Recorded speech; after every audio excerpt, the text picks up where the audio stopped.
I would like to officially introduce all of you to our very special guest, Dalit Baum. She is the director of the American Friends Service Committee's Economic Activism Program. She's also a feminist scholar and academic, and she's very active with various groups in the Israeli anti-occupation and democracy movement. She's the co-founder of Who Profits from the Occupation, and most recently, she founded the Investigate Project, which is a database that exposes corporate involvement in state violence structures. We will be sharing more information with you about Investigate in a follow-up email. So please keep an eye out for that email. And with that, I'll turn it over to Dalit to tell you a little bit more about herself and get the presentation started. Thank you so much, Lina, and thank you so much, Aman and Beth and everybody in Durham2Palestine for inviting me. It's really exciting and it's so fun. The original invitation was to come in person, and I still hope I'll do that one day. So, one day. I hope to talk to you today a little bit about the work we do today. My main priority today is to advance a divestment movement that is totally intersectional from the get-go, that is focusing on corporate complicity in state violence, with a focus on immigrant rights and on prison abolition and racial justice and mass surveillance. And of course, that this must include Palestine. But in order to tell you how we got there and what is the idea behind it and what's the call for action, I want to start by telling you a little bit about my own journey and how I got to doing what I'm doing, because originally I am from Palestine. I'm an Israeli, and let me go to a PowerPoint, because we always need a PowerPoint in our lives.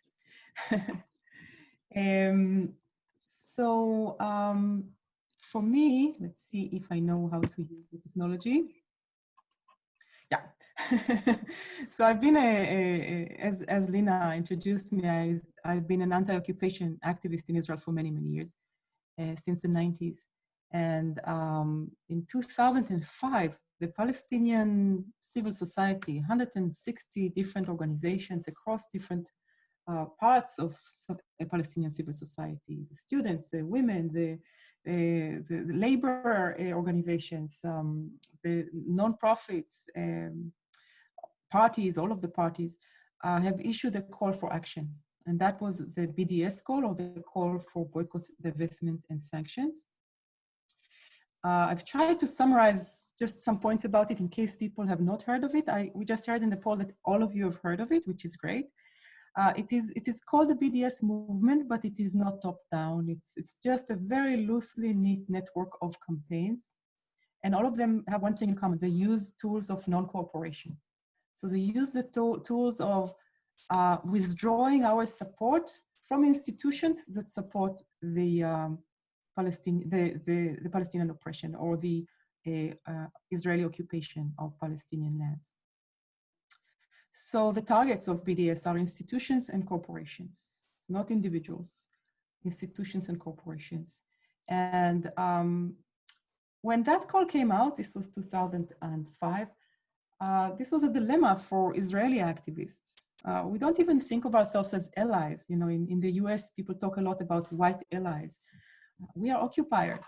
You know, we are deeply complicit. We are inside this machine. We're not just allies that live on the moon, yes? So what does it mean for us as Israelis to respond to a call for action? You don't respond to a call for action with endorsements. That doesn't make any sense. This is a Palestinian call. You need to respond with action. So what is the action for us? And at the time, I was involved in all sorts of different actions with the anti-war movement that started in 2003, a lot of direct action, a lot of educational work, a lot of protest work.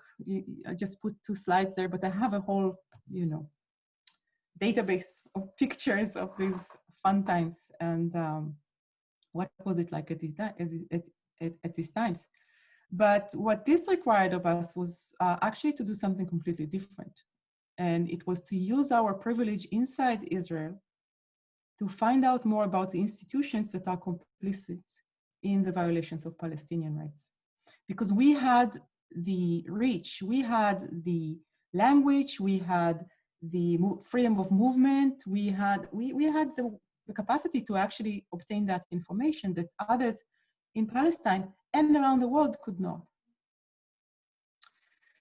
So I'll just give you a couple of examples. These are some pictures from an industrial zone in the West Bank called Nitzanei Shalom, which means buds of peace, which is very, you know, crazy. That's not a peace bud. If anything, it's the opposite, where Palestinian labor is being exploited, and the planet is being also exploited, because this is where they dump chemical waste. They can do that with impunity because it is outside the legal borders of the state of Israel, and it's on occupied land, stolen land, therefore no man's land,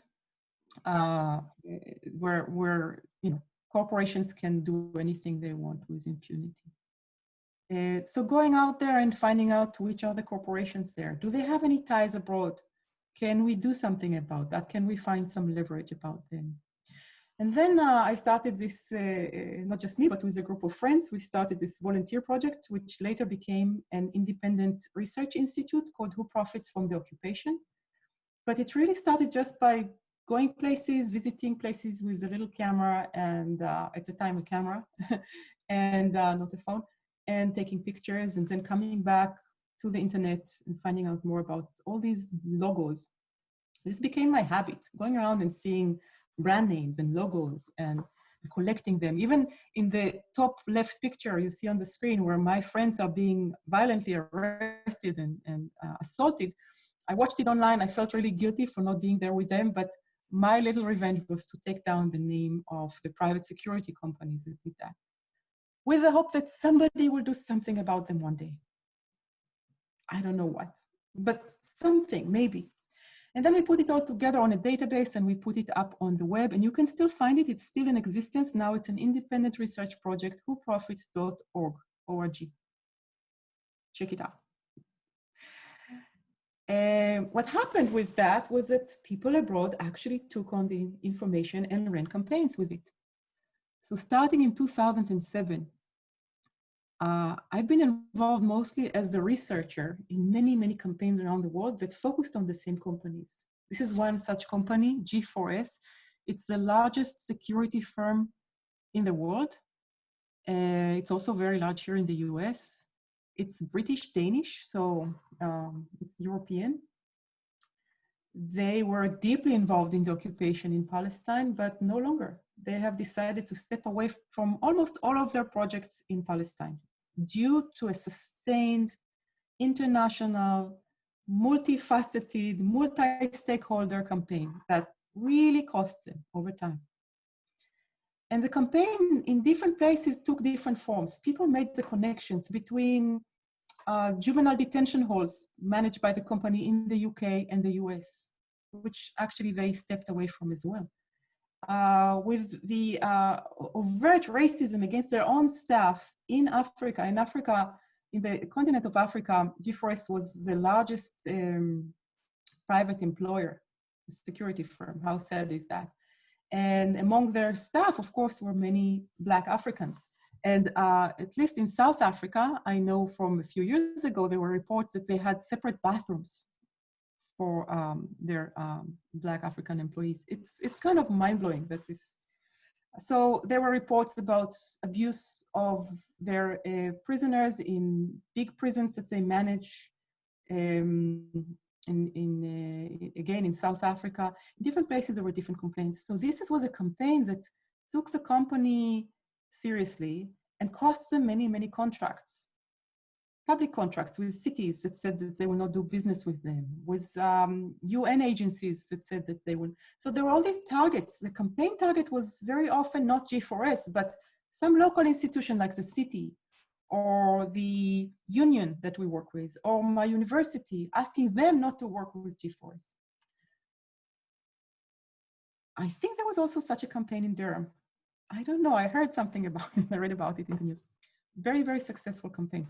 Yeah, Sandra posted in the chat actually that Durham County ended a $1 million annual contract with G4S after our successful boycott campaign in 2015. And it had been going on, I think, for 12 years at the time, if I'm remembering correctly. Seriously, all respect to you guys for running such a beautiful and successful campaign, one of the most successful ones in the US. So that's really amazing success. And it had an effect on the company. Not because just Durham, but because of everything done globally, G4S decided to step away from all of its juvenile detention work, which was very, very problematic, and to step away from most of their business in Palestine, in the occupation. They still have some police academy that they run there. But this is a terrible company. I mean, G4S is a prison company. It's a security firm. It's not exposed to public opinion. Like, if you think about it without running the campaign, you would say, we cannot affect change with G4S. That makes no sense to us. And still we did. So there is a lesson there. Here is some lesson. We said we will learn some lessons from BDS. First lesson, even the worst of the worst companies can be influenced. And G4S is a good example of that. We just need to figure out what they care about and go for it. Our role is to create risk for the company. And the risk can be some future risk about their future business or their future reputation or the future contracts with some markets that they care about. Companies are very risk averse. Once you create a risk, they run. Here is another such successful campaign, Hewlett-Packard. This was also a very long-term campaign. Hewlett-Packard used to manage all of the population databases, control systems for Israel, and that's a tool for discrimination against people of Palestinian descent. And they also had a very big partnership, long-term partnership with the Israeli military and other Israeli ministries. And they have gone through a big restructuring, but as part of the restructuring, they and their other splintered companies have stepped away from all of these contracts. Again, due to an international campaign. And this is one of my favorite pictures of all times. This is 2014, a bunch of my friends in the annual assembly, or what do they call it, of the Presbyterian Church USA.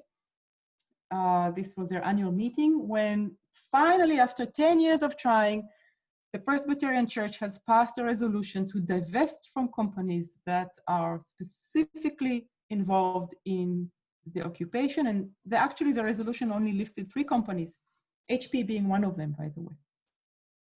And this was 10 years in the making, and it passed by the margin of 3 votes, and it was a huge moment. And you can see people at the moment of the declaration. And that tells us something else about the tools that we can use. One of them is divestment. And divestment is something that many people don't understand very well because it sounds, like, I don't have many investments. What do you want from me? But actually, it's a very, very beautiful tool for campaigns. Because just like with the Presbyterian Church, you see on top all these symbols of denominations that passed divestment. And on the bottom, you see some of the 50 different universities, schools that also student bodies have passed divestment resolutions. There are 50 different universities around the country where students pass divestment. It gives us an opportunity as a movement to work locally on issues that might not affect us directly. Or even if they do, many people in our institution maybe don't feel that they do. So of Palestine, it makes sense that people here might feel that Palestine is very far away, but people here might also feel like prisoners are far away or that immigrants are far away because it's not part of their immediate family and their immediate experience. This gives us an opportunity to create a debate in our university, in our church, in our union, in our workplace, wherever institution we're associated with, that says this is really not an issue that is out there, that needs to be dealt with in Congress, or needs to be dealt with in the news, or need to be dealt with. This is our issue because we are invested in it, and we don't want to be invested in it. So just like Durham decided to, in a way, divest from G4S by not having a contract with G4S, we can ask each and every institution to step away from associations with these companies. And associations can be contracting, and it can be investment. Investment is kind of easier because you don't have to be invested in this one company. You can always replace it with something else. So the investment campaigns are usually very powerful symbolic campaigns. But they also go beyond the symbolic, because as I said before, companies are very, very risk averse. If you create enough of these divestment resolutions, companies detect risk. Investors detect the risk first. They might think, oh, if 50 colleges say that they want to divest from this company, it's not really a great investment because that's the next generation of the middle class in America. Maybe not a good investment. You create an incentive for the company to step away quietly, never taking any responsibility. That's usually what they do. You create an incentive for investors to step away from the company and therefore put more leverage on the company to change its policies or to come out with some big statement that says that they are actually very, very respectful of human rights. All of that they do not because they are respectful of human rights. Companies do not respect anything but the bottom line. Companies are like robots, they are not people. If they say they respect human rights, it's because they need to say that. It's as cynical as that. And, you know, it's kind of a weird academic slide. As you know, in this matrix that looks at people, some people are on the phone, so I should describe my slides. I'm so attached to them. But this one is looking at the interrelationships between governments and policy that is set by governments. It can be local government as well. Corporations, and here I usually mean the large ones, the multinationals, and the people on all levels.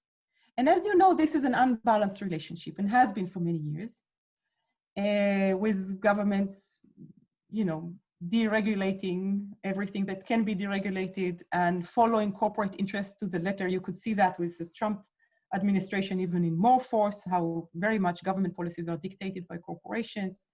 And people power, also people are being deunionized, people are losing their agency with governments because they are also disenfranchised, but also they have very little leverage with corporations, while corporations have immense political power with governments.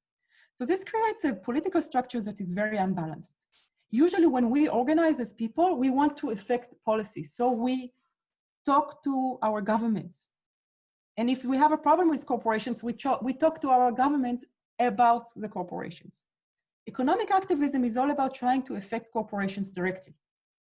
And through them, maybe also affecting policy. And it becomes exceptionally useful, again, a lesson from BDS, when governments are not responsive to our needs. So when we are stuck in a situation when we feel, let's say that we want to take down ICE, but ICE is very much supported by the current administration in DC. There is no chance that in the next few months, the government will dismantle ICE, unfortunately. What can we do to divest from ICE? What can we do to affect change through the stakeholders that support ICE that are not the government? This will help educate the public. It will help also influence politicians indirectly, because the powers that right now are advocating for these kind of policies will lose their incentive or will have to leave that field altogether. I'll give you some examples. But before that, I wanted to kind of brag about this slide. Now there is this appearance of the COVID-19 virus behind the scene. You know, for those of you who can't see it, those of you who can see it are enjoying it already. And just a word about what's happening now with the pandemic. Obviously, this is a great opportunity, crisis moment for lots of big changes. It's a great opportunity for corporate power, as you know, with a huge bailout. It's a huge opportunity for the security industries with the general panic and the doubling down on investment in mass surveillance and control technologies. All around the world, governments are becoming more authoritarian and more repressive, and free speech is silenced. It's also a great opportunity for us, because this is a time of great changes and big ideas. And I think more and more people are realizing that the current situation is not sustainable and And we need policies that actually support people and not corporations. So I'll pause here and I'll give you some examples of the work we do now, putting Palestine a little bit on their side, but not really, as you will see. These are pictures from last year. I participated in the Border Security Expo in San Antonio, Texas. This was a lot of fun. I go to these expos and exhibitions for years now. I used to do that in Israel. It's a little crazy, but I try to have fun and learn what I can. So in this case, meeting with all the companies that try and offer their technologies to the US-Mexico border, just at the moment where the US government has just released the new budget for building the Trump wall. So you have all these different developers and entrepreneurs with new ideas of how to control the border and fantasies of total control, which is kind of crazy and OCD, but it's very much out there, trying to sell their goods. So I was trying to just learn more about these technologies and about these companies so we can share this information on our website. The guy holding a tie, there's a picture of a guy sitting in a chair playing with his tie. I forget his name, I didn't write it down for myself, but at the time he was like number 2 or number 3 in ICE, and he was talking about the unconfirmed family units that infiltrated the border, referring to the big scandal of separating families at the border and locking them up. So he had this name for them, the unconfirmed family units, which, you know, stuck in my mind. Anyhow, I had to listen and take notes. Anybody who wants the report from that meeting, I have it. I can send it to you with all these great pictures. One of the stars of that meeting was an Israeli company. You see, we didn't leave Palestine behind. Elbit Systems. This is the main supplier of surveillance systems along the US-Mexico border, mostly in Arizona right now. These are those towers you see in this picture. They also sell guns. They also sell drones. They also sell weird biker helmets called Every Sight. It can be boycotted if you are a crazy biker who wants a very expensive helmet. Don't. It's hard to boycott weapons companies, you know.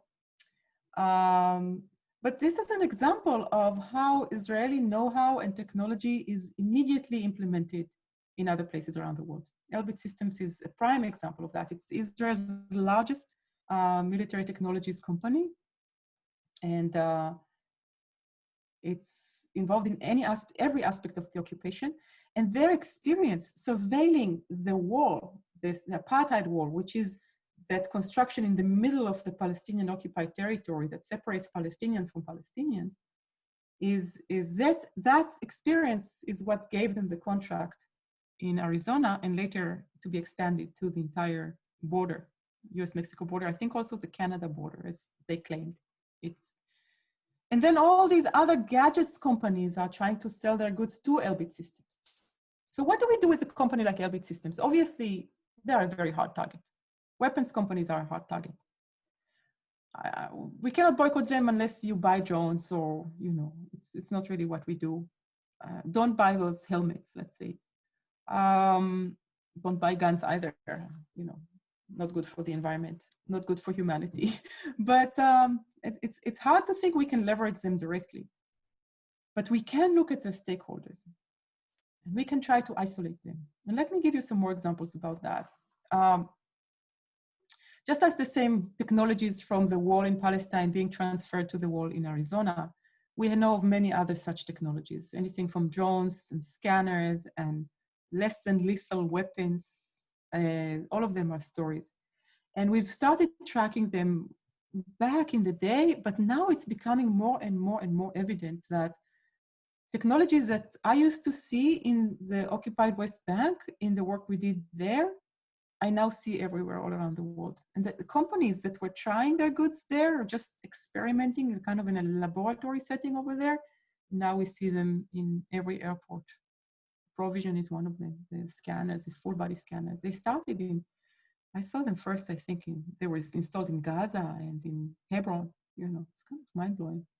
The same with less than lethal weapons, rubber-coated bullets, tear gas grenades, and so on.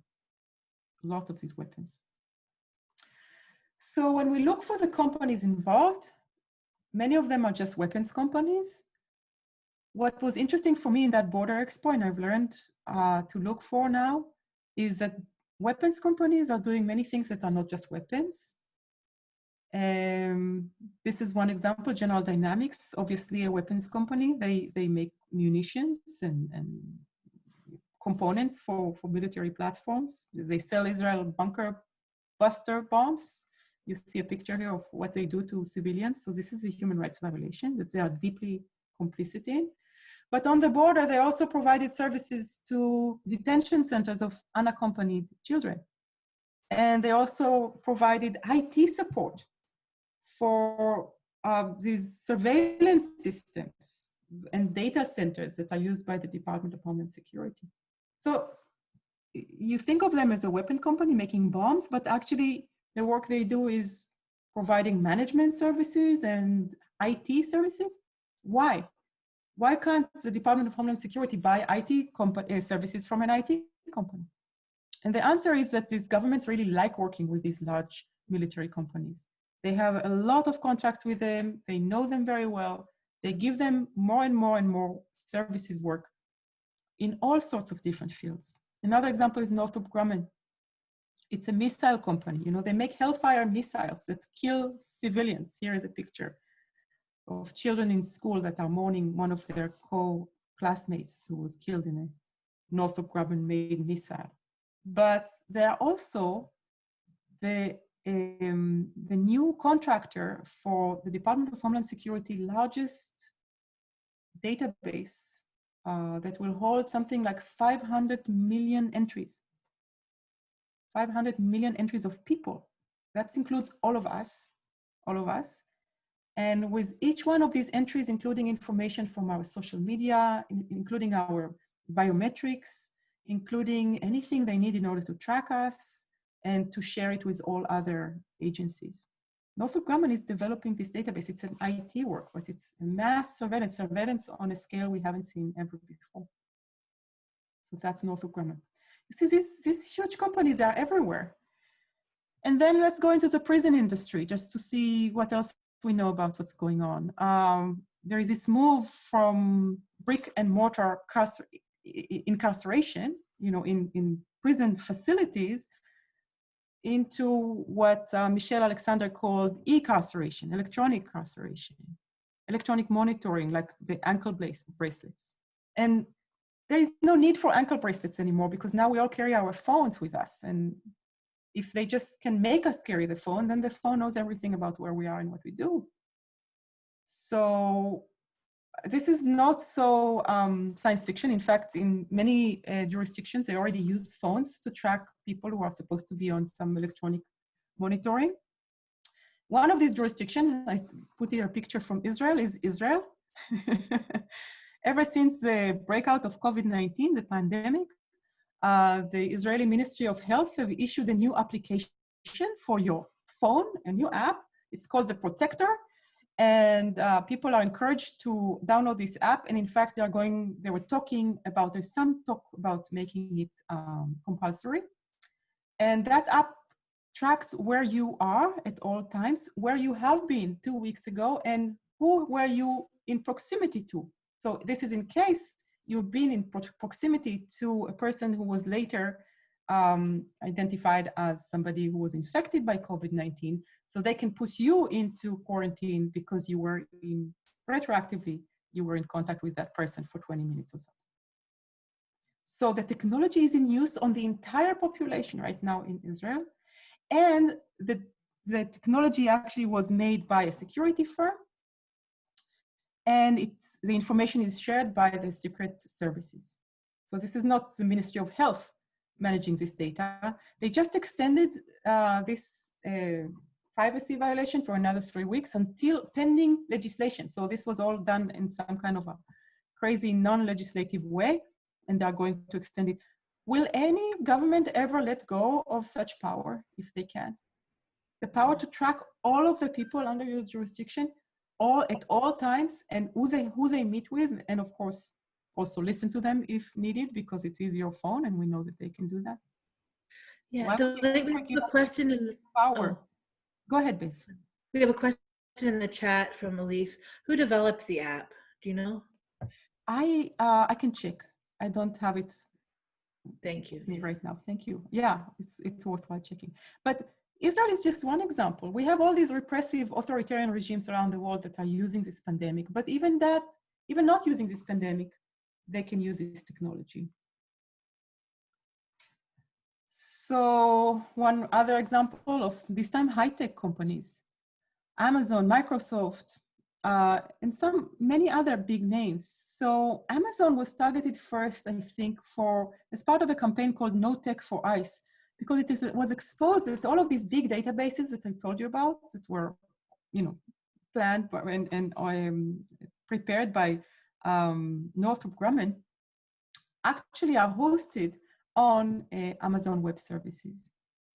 And so that was the first reason they were targeted. But they also have a product called Amazon Recognition, which is a facial recognition software.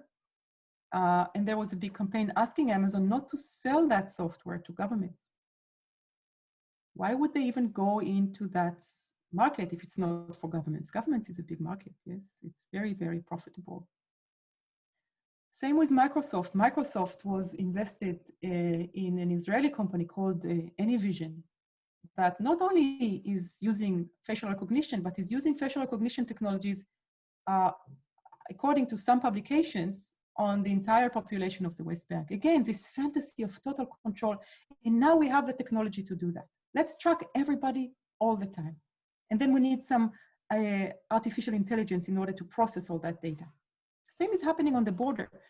All the technologies on the border, there's like so many different sensors and technologies that track people's social media near the border, and those that track movement, and those that track heat, and those that track visual data, and so on. All of that information is coming in, and now the crisis is how to make sense of it. So now we need these big high-tech companies to come with artificial intelligence solutions so we can understand it all. We're talking here about the end of the political world as we know it. We as activists, that should be our priority. We cannot let those high-tech companies take away our freedom for good. And we cannot just say, oh, they already know everything about us, because you don't know how much worse this can still be. This is just the beginning. The Microsoft campaign was hugely successful. I mean, we just heard from the company 2 weeks ago, they have decided to sell off their investment in the Israeli AnyVision. And here is another interesting question. This is not strictly about BDS. This is about facial recognition. Why do we care that Microsoft sold off their investment in that Israeli facial recognition company? They still are there.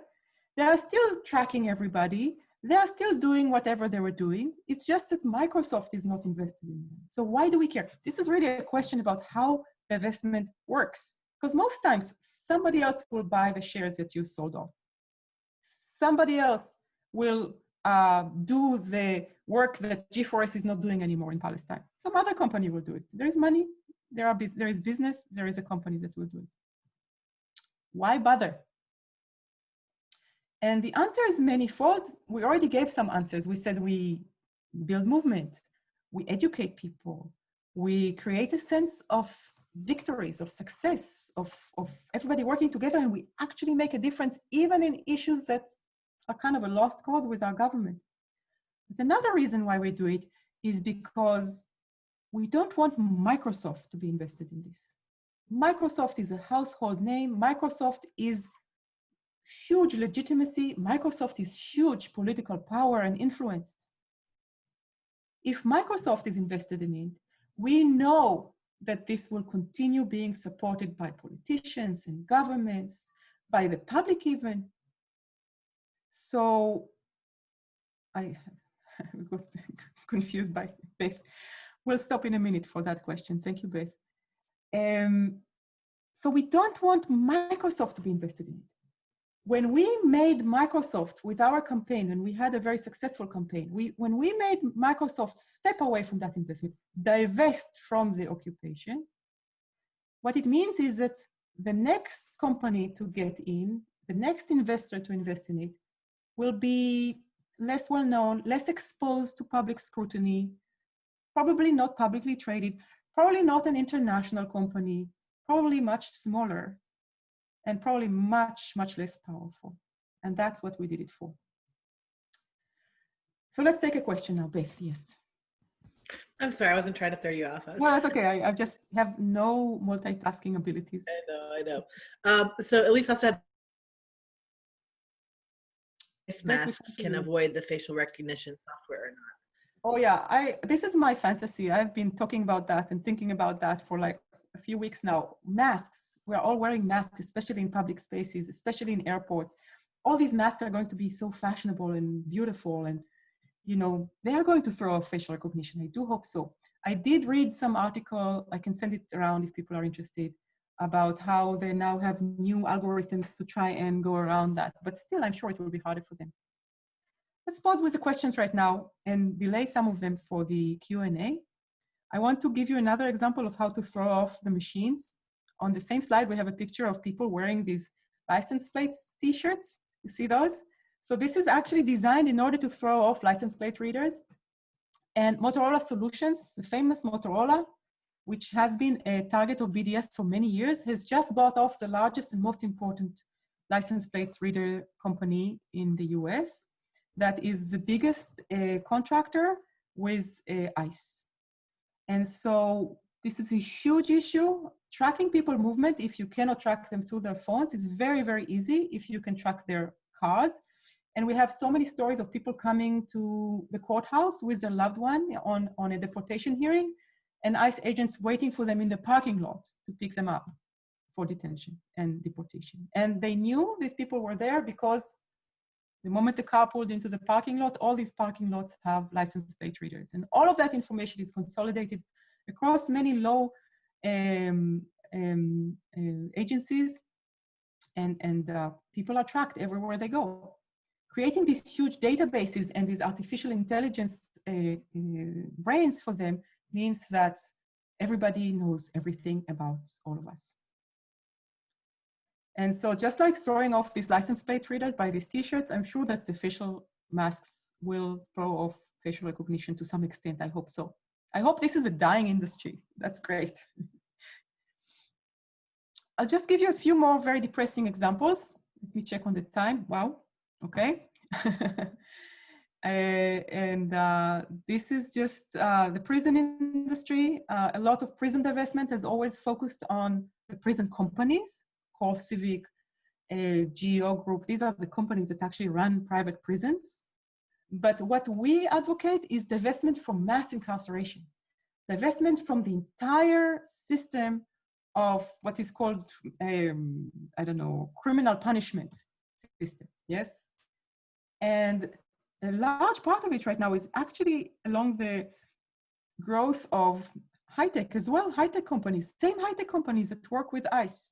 It's kind of mind-blowing that it's the same companies again and again and again in Palestine and in the US-Mexico border, with ICE or in prisons. It's always the same companies, it's always the same technologies. There's a picture here of somebody who is incarcerated holding a weird-looking tablet. Tablets are all the rage now in prisons.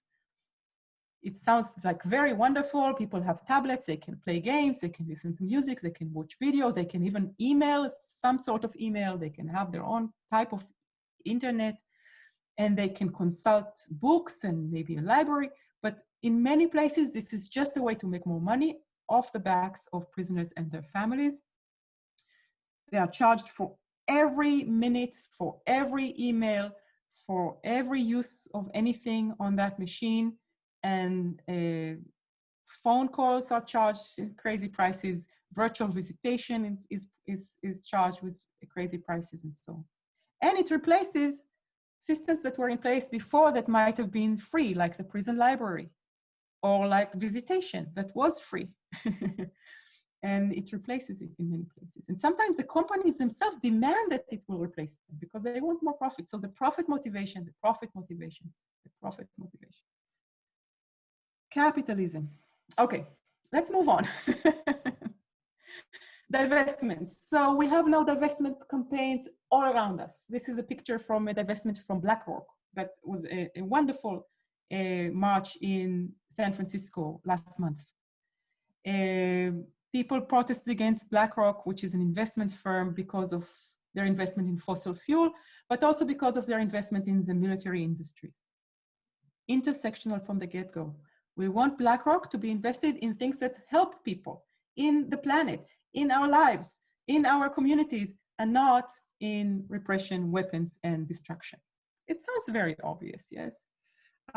What used to be the prison divestment movement also is no longer just about prisons, as I just explained. It's really about mass surveillance. It's about how we are being tracked. It's about the companies that provide services to prisons.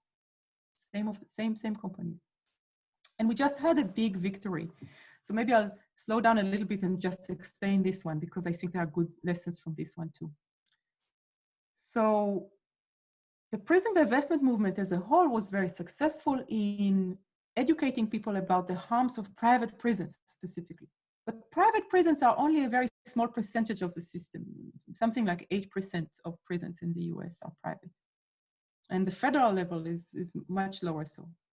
Much more so, sorry. I mean, detention centers, for example, are all private, almost all.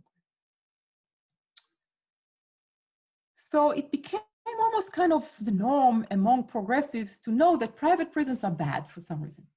But the problem with incarceration is not privatization. It's not that they're private. You know, that's kind of a misleading concept.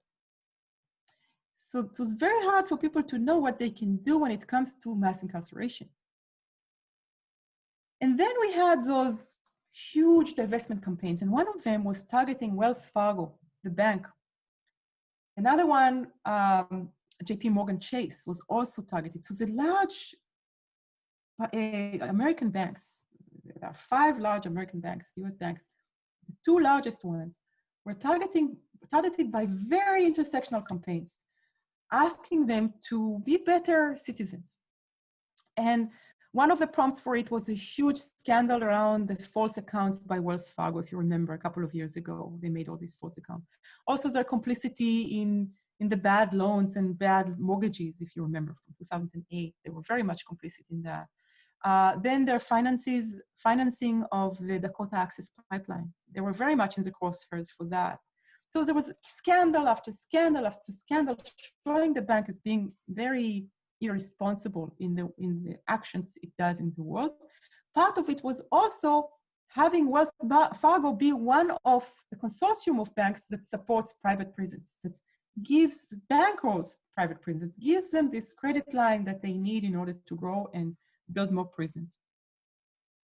That campaign was a huge campaign. It took, I think, over 3 years. It's still ongoing because it is so intersectional, and it was very successful. It's not finally successful. Wells Fargo is still not a good bank to work with. Please, please, please remember that. But it made those banks feel like they needed to do something. They needed to respond in some way. So you see, the leverage, even though it didn't have an economic effect on the bank, it's not as if people were all boycotting them and they lost enough business to care. That didn't happen, but it created enough risk for a future loss of business on the bank. And it was organized by investors that divested from Wells Fargo, consumers that boycotted Wells Fargo, people who picketed outside the home of the CEO of Wells Fargo, you know, just with big puppets or something like that. All sorts of cities that divested from Wells Fargo. States, there are 2 states that decided not to continue working with Wells Fargo. So it created a risk. So Wells Fargo, followed by JP Chase, have both announced that they would stop financing private prisons. And after that, it became kind of a big rolling snowball of asking the other large banks to follow with similar announcements as they did, because now they couldn't afford not to when the other, you know, so it became kind of a norm that you have to state that you will stop financing private prisons. And the two largest private prison companies lost their main financiers, not immediately, because they still have a contract with them until 2 or 3 years from now. But where will they get their credit next? And if they don't know where, that means that their credit will cost them more because somebody will give them credit.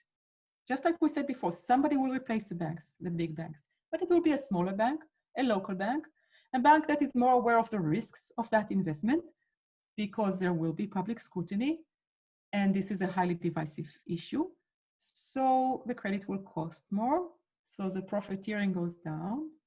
And the power of influence also goes down because it's not the 5 main US banks that support this industry anymore. They've taken a stance against it. So many more politicians can also take a stance against it. This is how it works, you know? It's economic action, but it's actually symbolic. And its economic effect is because of its symbolics, because of its risk factor. So this was a huge success. This is a CNBC article about big banks killing private. This is some images from the Wells Fargo campaign of, you know, it was indigenous people who were organizing for, against the Dakota Access Pipeline and many others. It was a very wide coalition. And this is how it should work, creating these wide coalitions of multi-issue things. This is actually one of, I think, my last slide.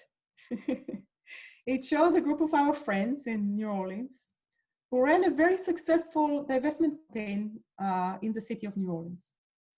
They have asked the city to stop investing in human rights violations. They have asked the city to adapt a screen on human rights violations. They said something like, okay, the city is managing our money for our community's future and prosperity. It doesn't make sense for us to invest that money in the things that kill us, in the things that destroy us, in the things that are harmful to our communities. They didn't state a specific issue. That's what I mean by intersectional from the get-go. It includes, it's not a prison divestment campaign. It's not an immigrant rights divestment campaign. It is divestment for human rights. It's based actually on the platform for Black Lives. It has a whole chapter on divest, invest. Divest from harm, invest in your communities.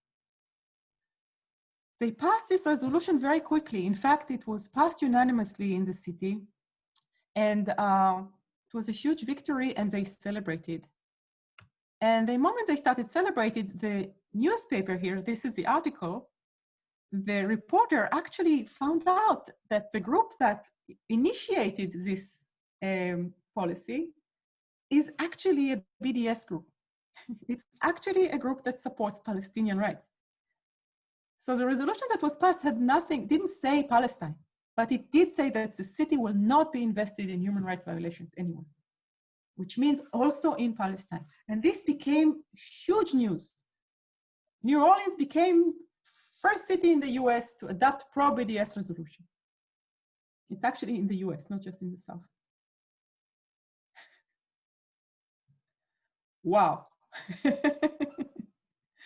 You can imagine the backlash. It didn't take long, but within 1 week, all of the members of the city council have rescinded their votes. Their vote for something that they believed in, which was pro-human rights, just because it also included Palestine. And that brings us back to this question about intersectionality. Yes, this is the time for us to build movement that cares about all these issues equally, especially since the companies that we target are many times the exact same companies, especially the industries that we target are the same industries. But still, when we do that, we need to take into account that some issues are harder than others in different ways. Fossil fuels, for example, is a harder divestment. It's a difficult ask. It's divestment from a lot of companies. Palestine has another difficulty, the political explosiveness. You know, if you include Palestine, and why wouldn't you include Palestine? I mean, you should include Palestine. Palestinian rights are human rights. You should expect that backlash of saying, oh, but that's a taboo issue. On the other hand, we can flip the story and we can look at it from the other way and say, okay, what does it mean? It means that our communities cannot have a human rights policy just because it also includes Palestinians. Is that really a price we want to pay? finally, I said that was the last slide, but this is not considered really a slide. This is our website. So if you wish in the Q&A, I can show you more about our website. You can check it out, afc.org/investigate. We have a full database of almost 200 companies involved in these human rights violations around the world on these issues. You can search only for prisons or only for borders or only for Palestine. You can scan your own investments. You can upload a list of holdings. You can scan a mutual fund if you are targeting a mutual fund. You can read more about our work. You can find a divestment list. You can do a lot of beautiful things with this very geeky tool. This is a geeky tool for geeks who are interested in economic activism. And here are some links for more information. It's not important. Don't write it down. We will send it all to you. You will get it in your mail. So don't worry about it. And here I will take a pause and go over to your questions. Just notice my email. Write it down if you want to be in touch. Okay, I think maybe Miriam Thompson has one already that she posted in the chat, kind of a comment and a question. Miriam, if I unmute you, do you want to go ahead and explain what make your point? And it may take me a minute to find you, so Marlena, if you want to unmute Miriam. Sure. Oh, you're good. I just wanted you to develop. I was particularly interested in how we make local connections, and this has to do with really what happened in New Orleans, that it was, you know, a really good human rights, and then it was reversed. But Amazon gives us real, and I think I mentioned another one, the banks, and I'll tell you why. Amazon is particularly helpful because we could join with important worker rights organizations that are protesting Amazon's behavior, and whatever connections it makes to Palestine, I think that would really make just bring us great alliances that would be important for our work. Second, banks. I don't know which one, but there are now small businesses that are suing the banks. You mentioned, you know, playing off big corporations, but the banks that are making millions and millions of dollars by loaning to big corporations because they get more money, and the small businesses, apparently there's a lawsuit against them. So I think it would be helpful to research another possible alliance for our local, you know, bringing local struggles together with the Palestine liberation struggle. Thank you, Miriam. Yeah, this is something that is really very powerful, to work with others on joint campaigns, because these companies, they are so bad that they bring us together, which is a beautiful thing. I want to suggest also another way of thinking about it, which is, yeah, you know, Amazon is bad on these databases that they provide to ICE, and they also have some labor issues. It feels like sometimes odd coalitions, and odd coalitions don't last very well, because maybe one thing will be resolved and the workers will tell you, actually, we want to work on this database because this is our job. And why are you telling us, you know, it doesn't really always work. I mean, you can do ad hoc actions, ad hoc coalitions, and they work very well. I want to encourage us to think about what I said is something like intersectionality from the get-go. That the goal is actually the same. It's not just that the target is the same, the goal is the same. And we have an opportunity to do so. I mean, if in New Orleans, what they asked for was divestment from all of these industries, not because they do this and that, but because they do that. Yes, they do one thing. It's not just because we are for Palestine and for immigrant rights, but because we are for people. And I think this is the moment we're in. Our challenge right now in the US, and I think globally, is to build a new left. I'm sorry, I'm being kind of Europeanly minded in saying left instead of progressives or something like that. We need a new political movement that is inclusive, that is serious about racism, that is serious about class, that is serious about women, that is serious about Palestinians, that is serious. And serious not because we care about this and that, but because we understand it's the same thing. And it can be visible also in our campaign work. And so we have a lot of power with cities right now. There are progressive cities, not just Durham. North Carolina, but other progressive cities all around the US, where there are all these very progressive politicians that were elected to power and they want something to do. And let's do that. I mean, there are resolutions that were passed, cities that says they will not contract with companies that are contracting for the US-Mexico border war. There are resolutions of cities that said that they will not contract with the ICE data vendors that provide ICE with information for their mass surveillance system. But why go nitpick this and that and this and G4S and this? And, you know, why not have like a policy for such cities that's like in New Orleans, or a similar attempt was done also in Portland, Oregon, that says, actually, this is public funding. This is public money. Let's create public banks. You know, there's an initiative like that in the Bay Area that will not invest in any of these harmful industries. You know, let's think a little bigger. That's the invitation here, I think.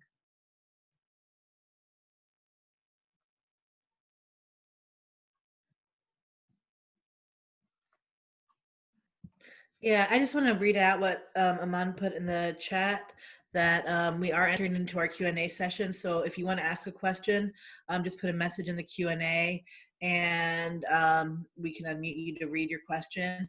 Or if you don't want to read your own question, you can just type it and say something and we can read it out loud. And let me also invite folks who are on the phone to just unmute themselves. I think now they can do that and jump in.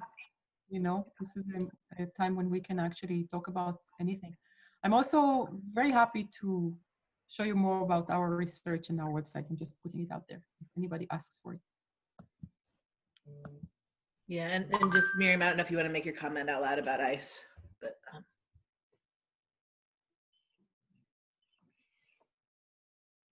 I can. The research on ICE in connection to Palestine is another gripping divestment opportunity, and I agree. What do you mean by that? I'm not sure I know anything about that. So teach us. You mentioned, am I muted? Wait a minute. You mentioned ICE, so I just wondered how you were, and I know AFSC has had a lot to do around the border wall and so on. So you had mentioned it, so I just wondered what connection your research had made. So the first connection is that we care about it. So the American Friends Service Committee, I think 40%, I'm not sure about the numbers, but a very large percentage of our work is about immigrant and migrant rights. And we work with different communities all around the US and also in Central and South America and other countries around the world. But in the US, we work with many, many communities, including the border community.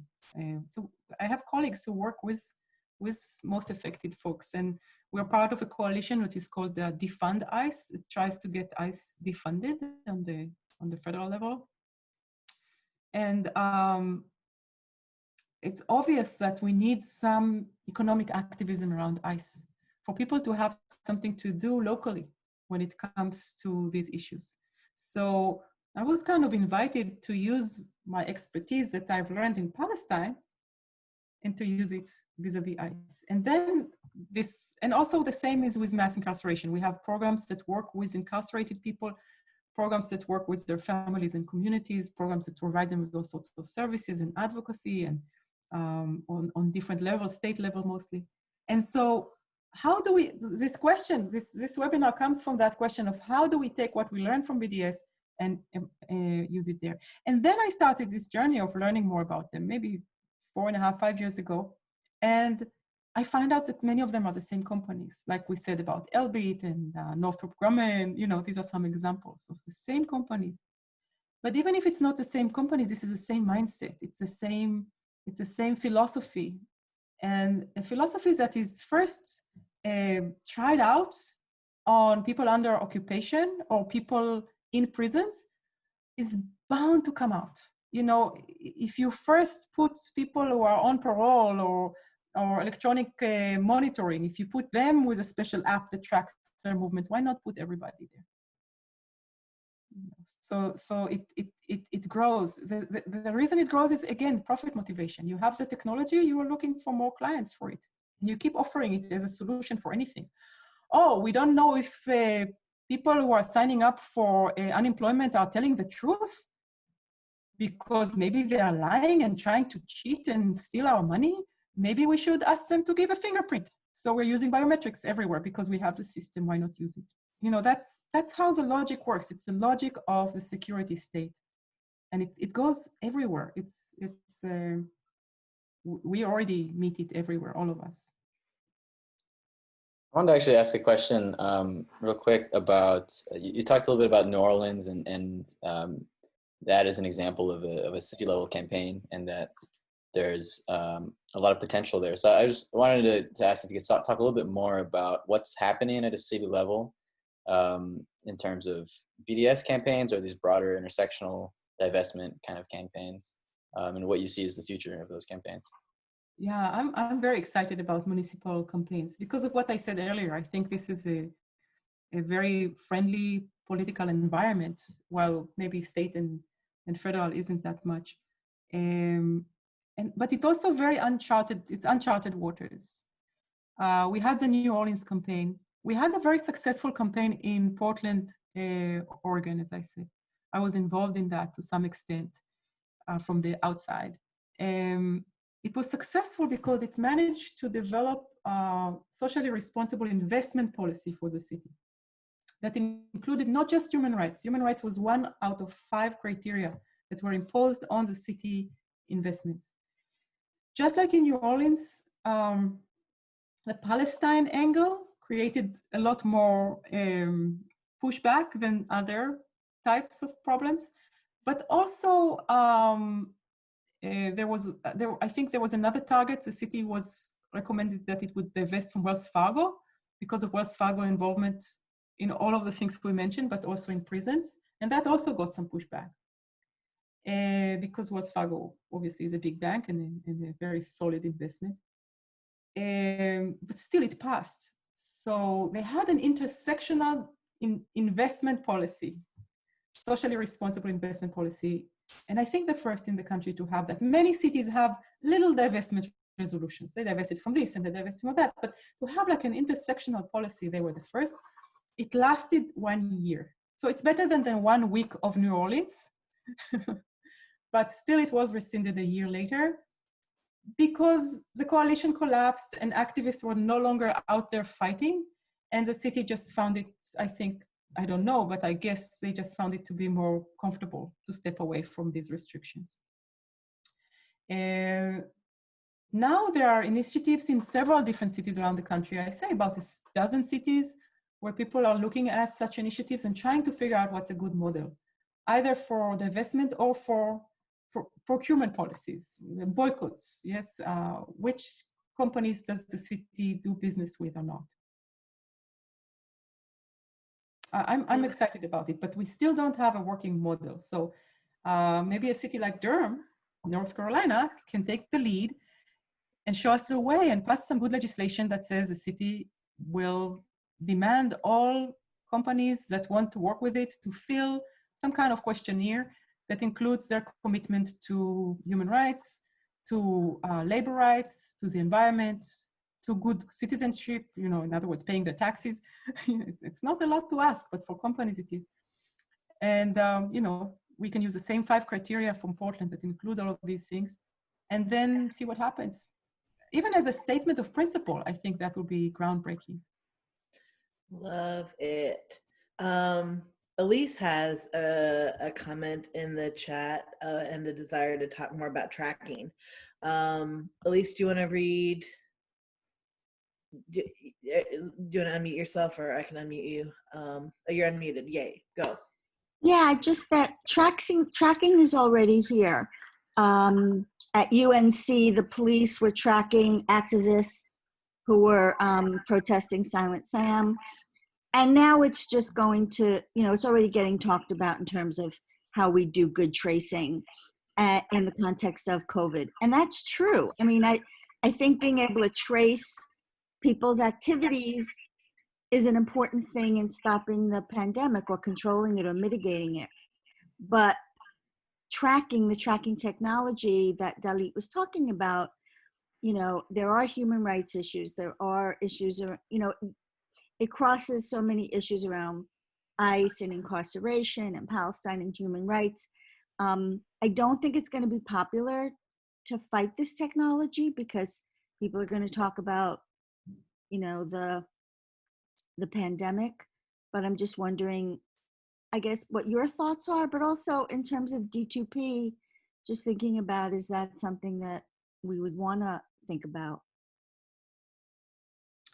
The question, for me, the question would be, what does it mean to fight this technology? I mean, if we can make it disappear, let's make it disappear, but we can't. So my angle is economic activism, tracking and isolating the companies involved in the hope that that would make it less profitable and therefore less appealing. And with the knowledge that these large corporations, they push their products and they look for more ways to use them and so on. I don't know, I mean, there is a lot going on already. There are many, many organizations, even very mainstream organizations that care about privacy and stuff like that, that are already involved in many ways. And it's a hugely interesting field. I'm trying to learn, you know, as much as I can. But to begin with, we need to know what we're facing. And I think most people are just like, oh, everybody knows everything about me. There is no privacy, leave me. That's the usual response I get. And I don't think this response is the proper activist response, you know, because it means that we are like letting go of any power that we might have and giving up our political agency in the world. And that's unacceptable. We need to understand the cost of that approach. The cost of that approach is that we are going towards totalitarian, technological totalitarianism. That's what we're saying. Because the amount of pervasive control that is possible today is just unimaginable. So it's not just tracking specific people. Like there was all this noise about the stingrays when it was known that ICE was using stingray technologies, which is kind of going into your phone system and your phone to track you and so on. And they were doing it without a warrant, and it was a big scandal. It goes well beyond that. This is tracking of millions of people and the ability to manage that data real time. I mean, it's already happened. So you just look at the most affected communities and you see what is being done already. You know, if Israel is using facial recognition technologies on the entire occupied Palestinian citizenry, that's millions of people. That's if they are using now tracking on, I don't know, 8 million citizens inside Israel. It's a small country, but still it's 8 million people. So that's huge. This is a technology that they're building of. So fighting it wherever we can legislatively is important because it gives them less of a market. But also going after these technologies and these companies, definitely, if we can find ways in which we are connected. For example, I just got an email today from our own development department inside the FSC showing a call for submissions from Booz Allen Hamilton, which is also an information provider company. They want to give us money. They are looking for innovative projects with nonprofits that work to respond to COVID-19. So this is like inviting us to ask for their money. And I was like, we cannot take their money. They work with ICE as one of their information providers. We cannot work with them. So there is this thing about this public legitimacy and public power that these companies get by working with us, either as consumers or investors or just as civil society or individuals or whatever. So thinking carefully about which of those companies will actually make a good target for an isolating campaign and a divestment campaign can be very useful because they legitimize this industry, they help it grow, and they help it get more political power, just like with the occupation. We can do whatever we can do, yes, but we have to do whatever we can do. Even if it is limited, we have to do whatever we can do. The price is too high. Yeah, and we've seen that with protesters being tracked in Charlotte, North Carolina here, and then also certainly New Orleans is experiencing huge surveillance by the state, and then also now Baltimore. But yeah. Yeah, in Palestine, we have so many cases of people who are imprisoned because of a Facebook post. So we cannot just accept that. We have to do whatever we can.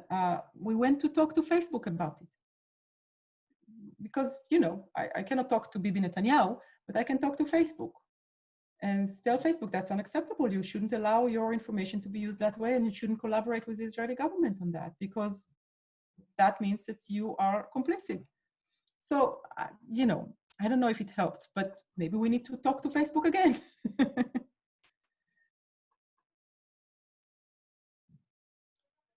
I have one more question as well. Actually, maybe it'd be a good one to end on. But speaking of lessons from BDS, maybe you could talk about what you think the status is of BDS as a movement and its potential to influence the Israeli occupation and settler state.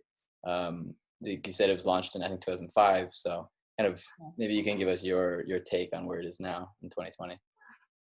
Yeah, it doesn't seem that fresh and innovative anymore, does it? It was very fresh in 2007, 8, 9, 11. I came here in 2011. I was giving talks all around the country about BDS, and people were like, BDS, it's the most radical, amazing thing. What we're dealing with right now is an immense movement of disinformation and backlash. We all know that. I mean, I'm sure all of you on the call have heard more about anti-BDS than about BDS. Legislation in dozens of states against BDS, ranging from the symbolic to the actual punitive crazy, asking people and companies to state that they don't support BDS in order to get state contracts, all sorts of craziness like that. Repeated attempts to pass similar legislation on the federal level, smearing campaigns against BDS activists or anyone who is even close to being a BDS activist or maybe might consider themselves a BDS activist. We deal with that a lot, and I think a lot of the movement is dealing just with that, dealing just with the backlash. In my program, we made a decision long ago to just not deal with that. I mean, we sign, all sorts of initiatives and petitions against anti-BDS, but we don't want to waste our capacity on that. We want to do BDS and not do anti-BDS as much as possible. But that means also that it's very hard to, look at New Orleans. The moment something was labeled BDS, it was shut down because the disinformation campaign about BDS has been so pervasive. We cannot really respond to it in any way because we are so small compared to these state-led propaganda campaigns.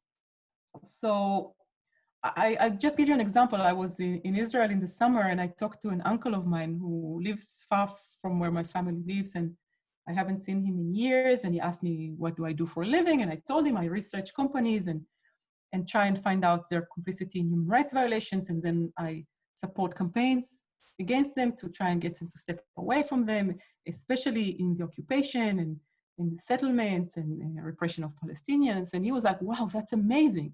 That's amazing work. I'm so glad you're doing it. I'm so glad somebody's doing that. He was like full of praise. And then he was like, he stopped for a moment and he said, but isn't that like BSD? And I said, yeah, it is. And he's like, no, you shouldn't do that. Yeah, this is really, no, you shouldn't do that. So the conditioning kicked in, the propaganda kicked in, BDS is hateful, it's anti-Semitic, it's all that nonsense, which it is not. And so I have that experience, this is with my uncle, it was funny, but I have this experience a lot because the moment they bring in the word BDS, it's already like not our word. They took away our word, they gave it another meaning. It's a huge problem. On the other hand, what the movement is focused on now is really working within the domestic movement here. This idea of intersectionality is not just a pose or like a pretense. I read a report by the Reut Institute, which is an Israeli think tank that specializes actually in studying the BDS movement as an enemy and recommending ways to take it down to the government, including, I think, some very problematic ways, illegal ways, potentially. I don't want them to sue me because, they are investigating us. Potentially, maybe. Allegedly, yeah. Allegedly. That's the word I want. Yeah. Thank you, my lawyer. Allegedly. I got you. So they wrote this report that was leaked, and it was all about how BDS is now trying to reach out to other movements and make connections, and they're so good at it. They are so good at it. They have actually engaged with African Americans in the US. It's like, they're so good at it. It's like, you didn't understand anything. You know, I want to talk to them. I mean, if they are listening, I will tell them, you haven't understood anything. This is really not about reaching out to other movements. This is about building a movement. This is about repression. This is about police brutality. This is about state violence. This is about incarceration. This is about taking away people's livelihoods. This is about taking away people's property. This is about taking away people's future. And it is in Palestine, and it is in the US, and it's everywhere. And this is not propaganda. This is our movement. So I don't think that they have any response to that, because they rely in the US a lot on our opposition. They rely in the US a lot on these soft Zionists that are progressives except Palestine, the PEPs, and they are all in favor of all this good stuff, but not Palestine.